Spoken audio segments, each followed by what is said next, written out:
looks so much more prettier. It's easy to keep clean, because especially in a house like here where you have calcium and iron, but someone has to take care of that. But the body underneath the handles, but it always gets hard to clean, it gets yucky. So it's just cleaner looking, it's just gonna, you have a little space, you wanna put your best foot forward. One of the things that Eric and I always do is we match our trim.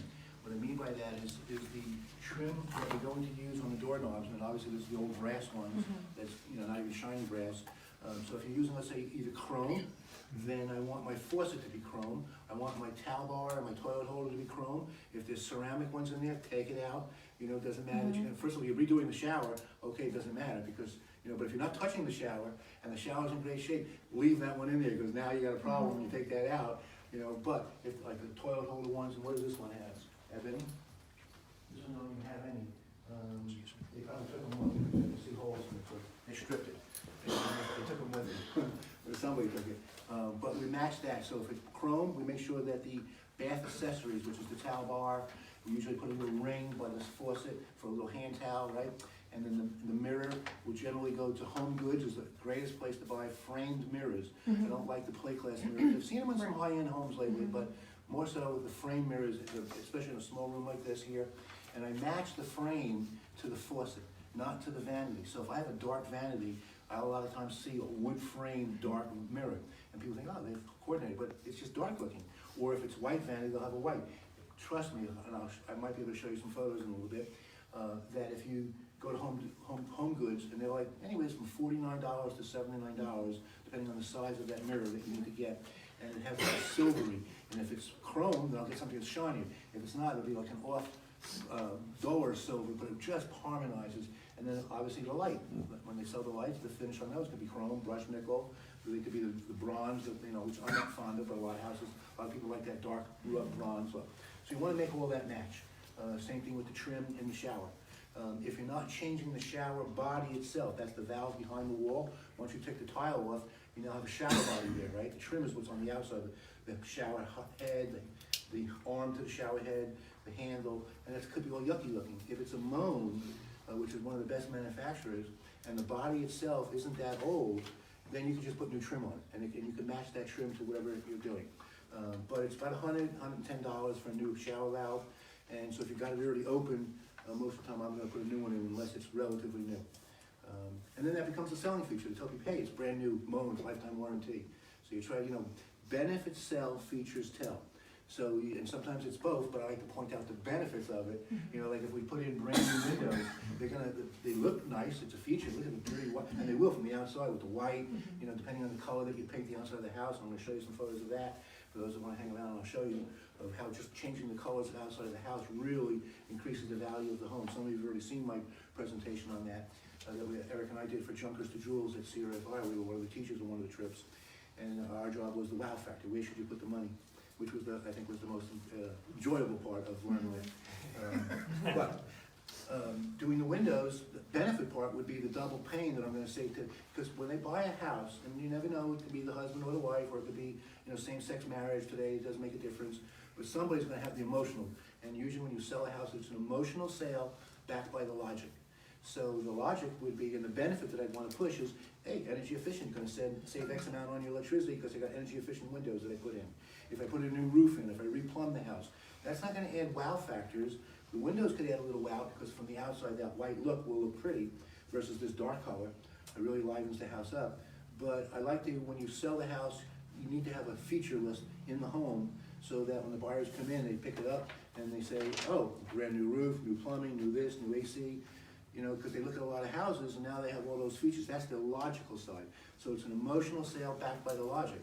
And one of them, when they get home, unless they just fall in love with it on the spot, put the offer in right now, that's what you hope happens. They don't even want to leave the house. They're just falling in love with it, but then they're both in sync. They're both partners, both agree. But a lot of times what happens is the wife or the husband, whoever has the emotion, they're going to fall in love with the kitchen or whatever, and they say make a drop-dead gorgeous kitchen that they can't forget, out of all the homes that they look at. But then the logic will stick in, and that's a good point to point out, because it doesn't add any value to the home.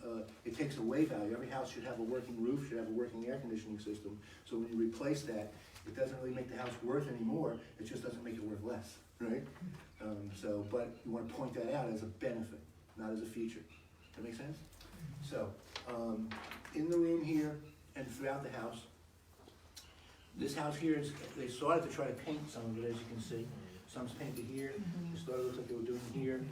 You can paint the molding, but I would change, we always change, it's the small things. In a house like this, there isn't a lot you can do, so we're gonna change that to the 5 1/4. It's a taller base molding, and you can get that for about $1 a linear foot. Linear means how many feet of it. So you measure, not by square, right? And about labor is about $1 as well. So about $2 a linear foot, you can have it installed. Every price that I give you, you can get it for less, you can get it for more, just depends on the contractor that you hire. But I would definitely do that. Carpeting obviously is gonna get ripped out. In a house like this here, in this price range, we're gonna go back with carpeting in the bedrooms. I'm not gonna put tile, I'm keeping it as a rental, I'm putting tile, we're putting vinyl planking down, which is gonna last a lot longer, but if I rent it, it's gonna look like this, and it's just gonna be a nightmare every time. And then I'm more leery about letting animals in the house, where if I have something that can be clean, I'm not as leery. So, new carpeting. Carpeting, you can figure about $1.60 to $1.70 per square foot installed with your padding, an upgraded padding, and a decent carpeting, not real low-grade carpeting. This is not the best carpeting, but it's far from the worst carpeting. It's been matted down a little bit. So you take, obviously, length times width, and then you have to add a 10% factor, because a lot of things, there's waste factors, because carpeting only comes in a 12-foot roll, and you might only have a 10-foot room, but you're still paying for that 12-foot roll, because they don't make 10-foot wide rolls of carpeting. So there's always a waste factor. Painting the house, the inside of the house, you can figure about $1, these are benchmarks that I'm giving you, $1.50 per square foot. $1.50 per square foot is the square footage of the floor plan of the house, not the square footage of the walls. That would be way too expensive to do it that way, and nobody does it that way. Although I've had some people that are handyman just recently thought that's how the house was to be priced. I said, what are you doing? I had to educate them. I said, you want the job or not? You know, you really got pricing yourself out. So if this is 1,000, what did you say, 1,400, right? So if let's say it was 1,500 square feet, and $1 a square foot would be 1,500. Add half of that, well actually 2,000 is the easiest for you to work with, those who are not good with math. So let's say we had a 2,000 square foot house. At $1.50 a square foot would be $3,000. $1 a square foot times 2,000 square feet is 2,000. Half of the 2,000 for the 50 cents is another 1,000, so it would be $3,000. That includes doing the ceilings, the walls, your doors, and your trim. And that's usually one color, not a bunch of different colors throughout the house. A different color obviously for the trim, and ceiling white. And when we paint closets, don't paint the closets to paint the color of the walls, unless you're painting white, and I don't know anybody that's painting walls white anymore. Paint white, ceiling white, use the same ceiling white in the closets, that way it doesn't put up the wrong color to the clothes, and it's also brighter in the closet, because the closets usually are dark. So you always use white in there. One of the other things that this house has is, well, the trim on it has been mixed. What you have here is, this is called clamshell molding. And that's because it looks like half of a clam, the way it starts thicker over here and round and taper down. And over here, we have what they call a colonial. It's got some more design to it. So that's what you really want to use is the colonial, not the clamshell. Here you have flat Luan doors that are hollow, and they're painted, they're stained. Some people are saying that the wood look is coming back. This neighborhood, this house doesn't require, you want more lightness and airiness, so you want white doors. So I would change the doors out. Now, when you change a door, you can either change the slab, that would just be the door itself, right? Or you can change the whole frame. So sometimes it's cheaper to change the whole frame. You're gonna pay more for the product than it does to a pre-hung door, which would come with this trim, but in this style here, would come with the frame of the door, which is the jambs and the header, and the door already pre-installed on it, right, and plumbed and leveled, and it's got a little piece of wood holding it in place, and then you set it in place, you make sure it's plumbed and everything, then you open it up, and now all you gotta do is put your trim on. Versus if you just bought the door, so this one, we'd be buying the door, we'd be buying the trim, by the time you're done, the same amount of labor, you might as well just buy it pre-hung.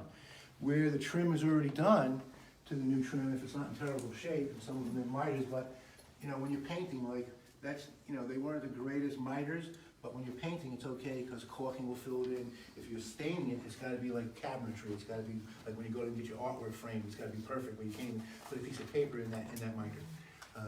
So I would probably change just the slabs. The price of a slab door, Obviously, it depends on the size of the door. They come 2'4", 2'6", they come 2'8", 3 foot. 3 foot is what you would always have going in and out of a house. And if you want to do it with handicap, but sometimes you don't have the room, but you need a 3 foot for somebody to come through with a wheelchair. So you can buy those for $29 to $49 for the slab. And if you buy the whole mechanism, it's going to be $69 to $89 for the whole mechanism to put it in. And it's not hard to install them.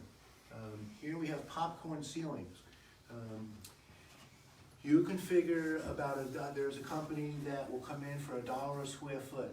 They'll come in and take that off and spray knockdown. Popcorn, when it's put in originally, actually has a paint color in it.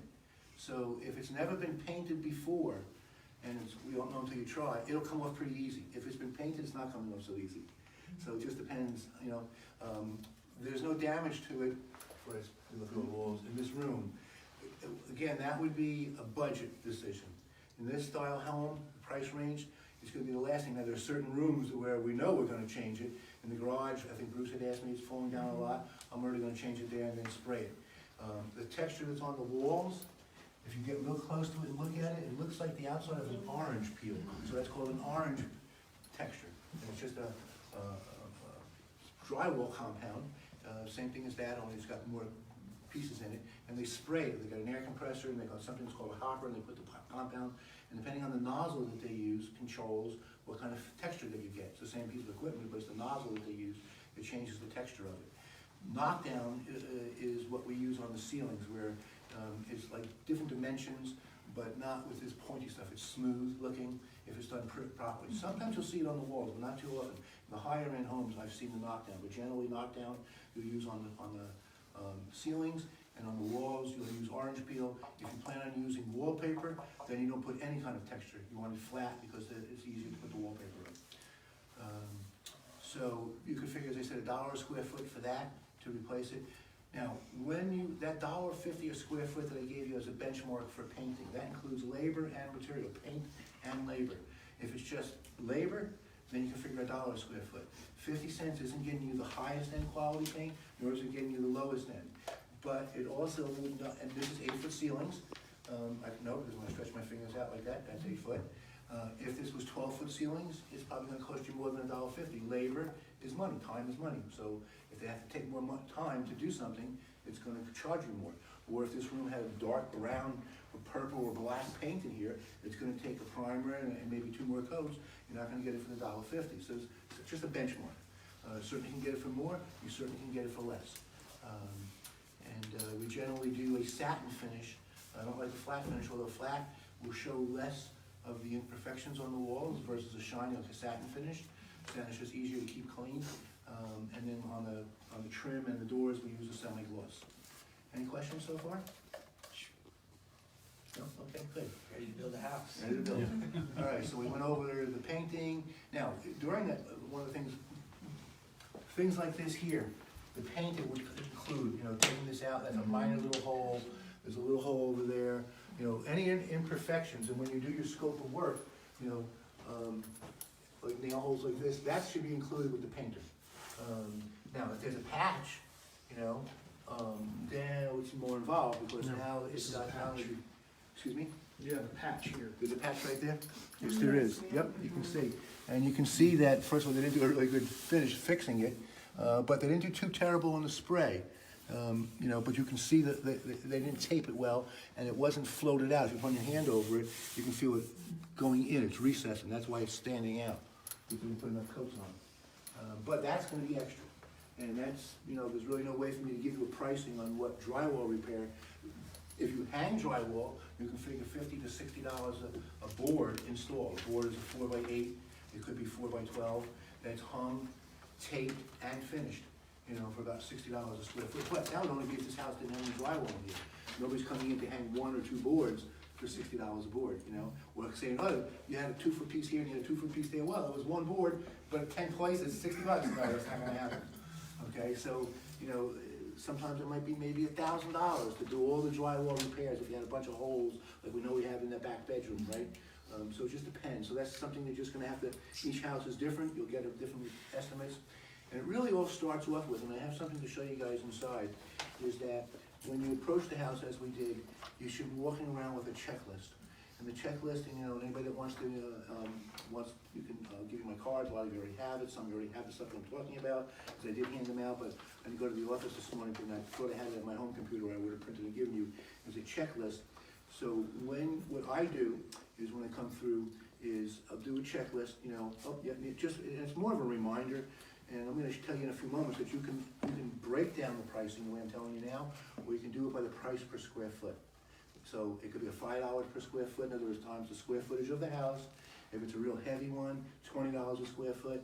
So any place in between, and that way you can estimate in 10 minutes. So if you came out, and let's say it was a wholesale deal, and then the wholesaler's got 5 or 10 or 20 people there, and you really like the house, but I don't know my pricing.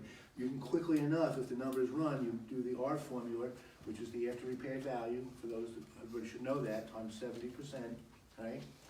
Minus the repairs is something called MAO, maximum allowable offer. And if you can buy it below that, but I can almost guarantee you're not buying any houses from any of the wholesalers, even at Mayo, let alone below Mayo today. But that doesn't mean that you still can't make money on it. So you would do a quick analysis and say, wow, this is a whole flip, this is a whole heavy duty. This definitely would be a $20 or more per square foot because of the roof, because of the siding that we've seen. The inside's not terrible, the inside's a normal flip, but it adds up, you'd be surprised.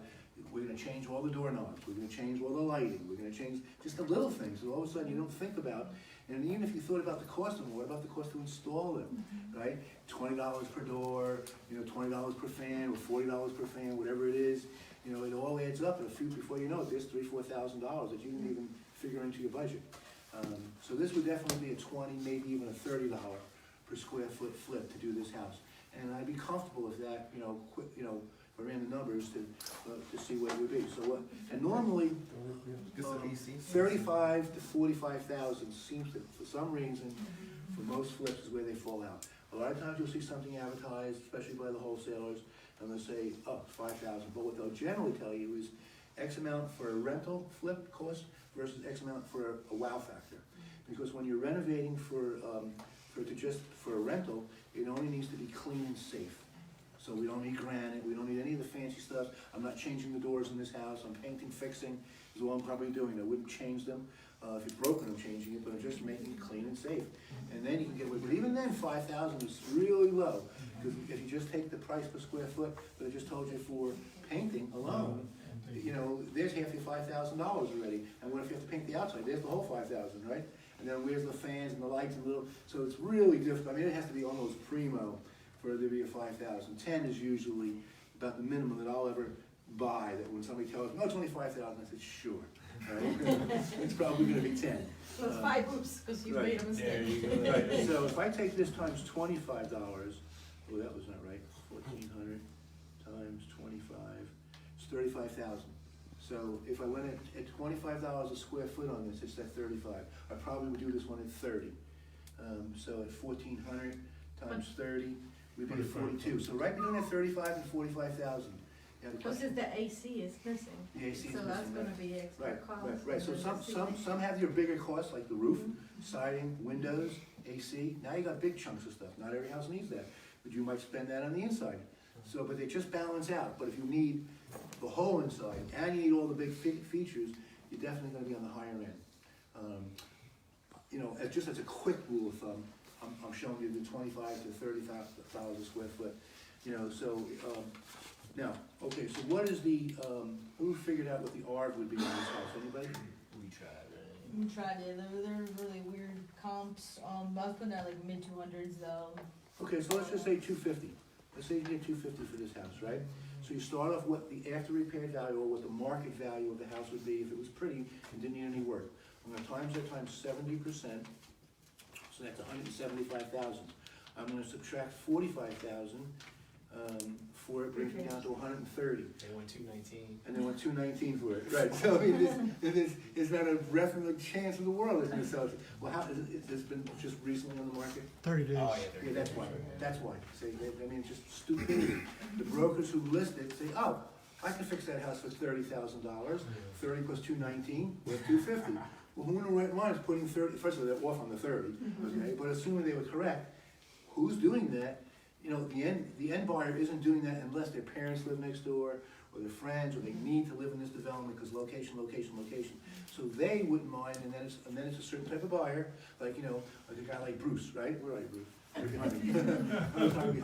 So maybe if Bruce was looking for a home, who he can handle doing it, he wouldn't mind, say, hey, that's where I wanna live, and his cost, especially if he starts doing some of the work himself, which is what he does, then, because about half of all the costs that we talk about, a lot of times, about half is labor.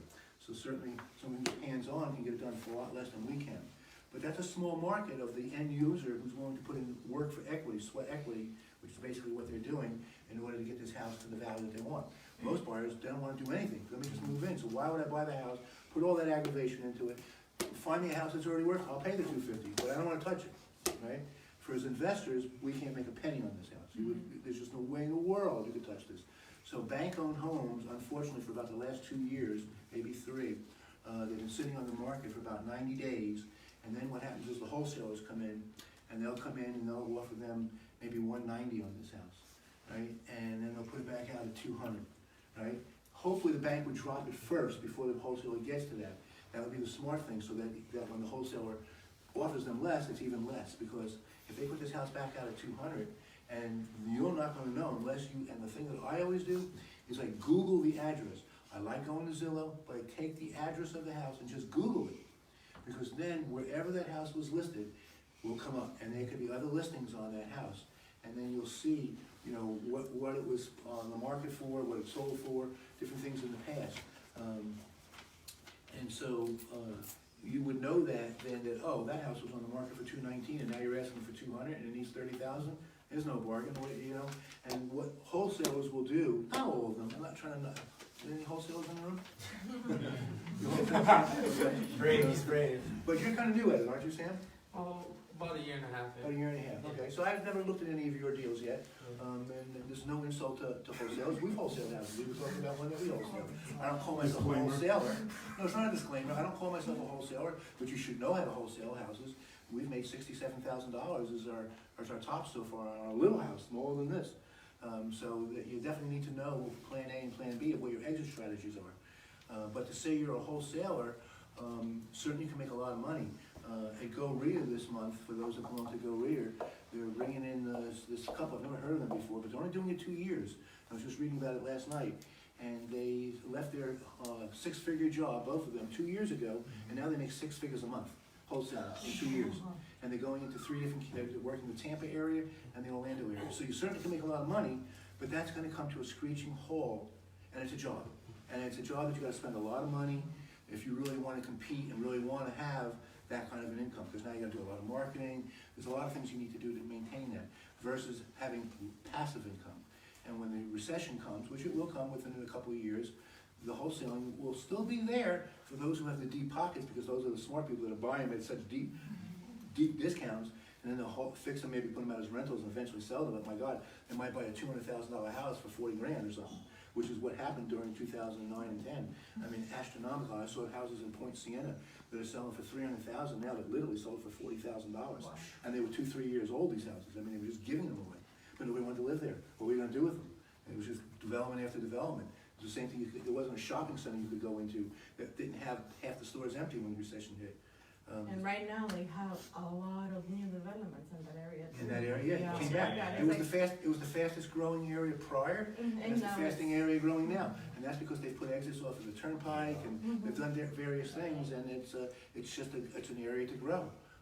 But it was the first one to fall. It probably will be the first one to fall again, unfortunately. What happens is the wholesalers, they generally will pick, and I don't know how you do yours, Sam, but when you sell this house, if you rehab it, the appraiser by law has to take the closest appraisals, the closest houses that sold to this house. They can't jump over it and say, well, hey, I stayed within a half a mile, but next door I'm not counting that one, because I found one, I can justify your price within a quarter mile, within the last 6 months, but 3 that are within 3 or 4 houses away, they don't count because they sold too cheaply. That's not gonna fly.